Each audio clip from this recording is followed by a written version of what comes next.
Atëherë sot u zhvillua seanca e parë e përballjes në GKO, ku së bashku me zotin Maltezi kemi patur mundësinë të jemi përballë zotit Bolino për dëgjuar ndonjë nga akuzat që ka bërë deri më tani, por sigurisht si gjithmonë nuk pati asnjë fjalë për të thënë, përkundrazi pati vetëm emocione një moment për të ngatruar dhe radhën se çfarë duhet thonte apo se çfarë duhet të fliste.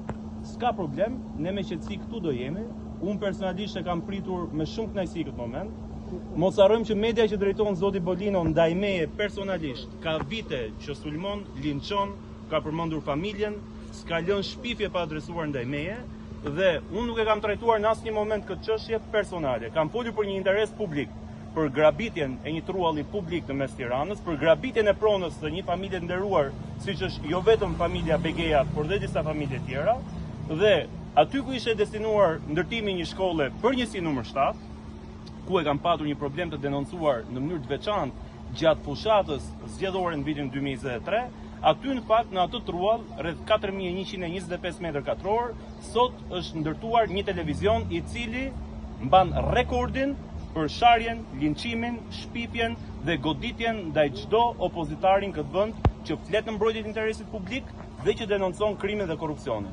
Megjithatë, unë e kam pritur këtë përballje në seancë gjyqësore, do të jem në çdo seancë këtu, nuk jam shmangur në asnjë sekond sikundër që ditën e parë që në kryet herës është përmendur nga televizioni që zotron zoti Bolino, sikur unë qëllimisht nuk vija në seancë, për vetë faktin që zoti Bolino me këto marifetet dhe ta dihet që nuk janë socialistë, janë specialistë, edhe ky pjesa e asaj familje është politike, kishte ngatruar qëllimisht adresën e banimit tim dhe kishte vendosur një adresë gabuar në mënyrë që mua të mos më binte njoftim.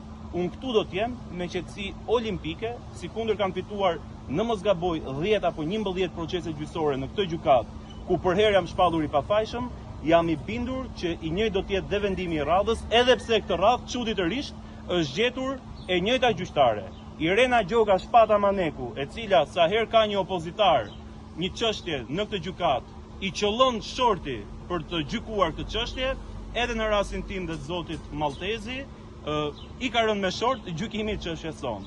Kemi kërkuar të dy përjashtimin e zonjës së fjalë Irena Gjoga Shpata Maneku për shkak të konfliktit interesit dhe mungesës së paanshmërisë. Do t'ja lëm ditëve mbi dhe javëve mbi se si do të zhvillohet kjo çështje gjyqësore. Tani unë do ta marr koha vetë një sekondë replika. Jo, një sekondë replika. Po të dy. Po jo, e shpisoj me di historia. Vetë një gjë do të shkëroj.